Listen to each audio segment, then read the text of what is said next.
नमस्कार विद्यार्थी मित्रांनो, आपले स्वागत आहे भास्कर सर सायन्स क्लासरूम आपल्या यूट्यूब चॅनलमध्ये मित्रांनो। तर मी आज आपल्यासाठी घेऊन आलो हेरिडिटी अँड इव्होल्यूशनचे आपले जे 6th लेक्चर आहे मित्रांनो, ते आज आपण आपल्या या लेक्चरमध्ये बघणार आहे। तर आपण याआधी खूप सारे टॉपिक बघितले, या चॅप्टरमधले इम्पॉर्टंट टॉपिक्स घेतले मित्रांनो, जे दरवर्षी पडलेले आहेत एक्झामिनेशनमध्ये, बोर्ड एक्झामिनेशनमध्ये। त्याचबरोबर आज आपण एक लॅमार्किझम म्हणून जो टॉपिक आहे आपला तो घेणार आहे मित्रांनो। आणि मला असं वाटत आहे मित्रांनो की थोडे तुम्ही आता व्ह्यूज वाढवले पाहिजेत आणि बघितलं पाहिजे। जसं आधी बघत होते तसे तुम्ही बघून नाही राहिले असं मला वाटत आहे मित्रांनो। तर मी जे प्रयत्न करत आहे तुम्ही पण त्याच्यावरती विश्वास ठेवा आणि मला साथ द्या चांगल्या प्रकारे। आणि मित्रांनो चॅनलला सबस्क्राईब करायला विसरू नका। आणि चला आपण सुरू करू आपल्या टॉपिकला आजच्या। तर मित्रांनो लॅमार्किझम म्हणजे काय? तर मित्रांनो लॅमार्किझम हा एक सायंटिस्ट होता ज्याचं नाव होतं जीन्स बॅप्टाइज लॅमार्क। काय नाव होतं मित्रांनो त्याचं? जीन बॅप्टाइज लॅमार्क हे त्याचं नाव होतं मित्रांनो। त्याबद्दल त्याने काय केलं मित्रांनो, 2 थेरीज मांडल्या। किती थेरीज मांडल्या? 2 theories. Lamarckism consist of the 2 theories propose by the Jean Lamarck. Okay, Jean Baptiste Lamarck या नावाच्या सायंटिस्टने काय केलं मित्रांनो, तिथं लॅमार्किझमच्या 2 थेरीज मांडल्या मॅडम मित्रांनो। तर त्याच्यामध्ये त्या 2 थेरीज कोणत्या आहेत? तर फर्स्ट आहे मित्रांनो use and disuse of organ. आपण कोणत्या ऑर्गनचा यूज करतो आणि कोणत्या ऑर्गनचा यूज करत नाही मित्रांनो, त्याच्यावरून आपल्या शरीरामध्ये कोणत्या प्रकारचे बदल होतात, कोणत्या प्रकारचा आपल्या शरीरावरती परिणाम होतो ते त्याने तिथं प्रपोज केलं, दाखवलं मित्रांनो। आणि सेकंड आहे बी, जे आहे inheritance of the acquire characteristics. आता जे आपल्यातले अनुवंशिक गुण असतात मित्रांनो ते कशा प्रकारे पुढे जातात की नाही जात त्याबद्दल सुद्धा त्याने त्याची थेरी मांडली मित्रांनो।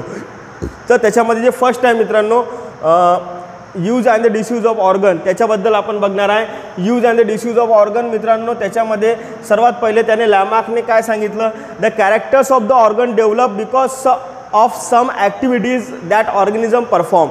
मित्रांनो काही कॅरेक्टर्स प्रत्येक ऑर्गॅनिझममध्ये तिथं येत असतात। कशामुळे? की तो जे ॲक्टिव्हिटी करतो, तो जे काम करतो, तो जे सतत एखादं काम जर करत असेल तर त्याच्यामुळे जे त्या ॲक्टिव्हिटीजमुळे त्या ऑर्गनमध्ये काहीतरी परिणाम होतो आणि त्याच्यामध्ये बदल होतो मित्रांनो। The characters of the organ, कोणत्याही ऑर्गनचं एखादा गुणधर्म जर बदलत आहे मित्रांनो त्याच्या ॲक्टिव्हिटीमुळे कोणतेही ऑर्गॅनिझम जातं त्याला आपण म्हणतो मित्रांनो Lamarckism. If such organ not use, जर समजा आपण असा एखादा ऑर्गन आपल्या बॉडीमधला मित्रांनो, आपण आपल्या बॉडीमधला एखादा ऑर्गन जर समजा मित्रांनो यूज नाही केला तर काय होणार आहे? इट गेट डिजनरेटेड दज, तो काय होऊन जाईल, तिथून काय होऊन जाईल मित्रांनो, नष्ट होऊन जाईल। त्याच्यामधून काहीतरी नवीन प्रकारचं काही तयार होईल। त्याचबरोबर दज मॉर्फोलॉजिकल चेंजेस टेक्स प्लेस, त्याच्यामुळेच मित्रांनो आपल्यामध्ये मॉर्फोलॉजिकल चेंजेस येतील। आता मॉर्फोलॉजिकल चेंजेस मित्रांनो तुम्हाला माहीतच आहे की आपल्या जे आपण दिसतो एक्सटर्नल बॉडीमध्ये आपला जो बदल होतो मित्रांनो त्याला आपण म्हणतो मॉर्फोलॉजिकल चेंजेस। तर ज्या प्रकारे आपल्या डोळ्यांमध्ये, नाकांमध्ये किंवा मग बोलण्यामध्ये किंवा मग माऊथमध्ये, इयर्समध्ये याच्यामध्ये मित्रांनो जे बदल होतात त्याला आपण म्हणतो मॉर्फोलॉजिकल। जसं की हाईट असेल, कलर असेल, हे सर्व मित्रांनो। तर अशा प्रकारचे बदल आपल्यामध्ये होतात मित्रांनो। त्यानंतर जसं की फॉर एक्झाम्पल जिराफ नेक, जे जिराफची मान आहे मित्रांनो ते खूपच लांब आहे। हे लांब मान अशीच झाली का मित्रांनो? नाही, तर खूप लाखो वर्षाआधी मित्रांनो जिराफ होता ड्यू टू कॉन्स्टंट एक्सटेन्शन। त्याने काय केलं? कॉन्स्टंट एक्सटेन्शन केलं त्याच्या मानेला। का बरं? तर त्याला जेवण करायचं होतं, त्याला खायचं होतं मित्रांनो, त्याचं अन्न घ्यायचं होतं।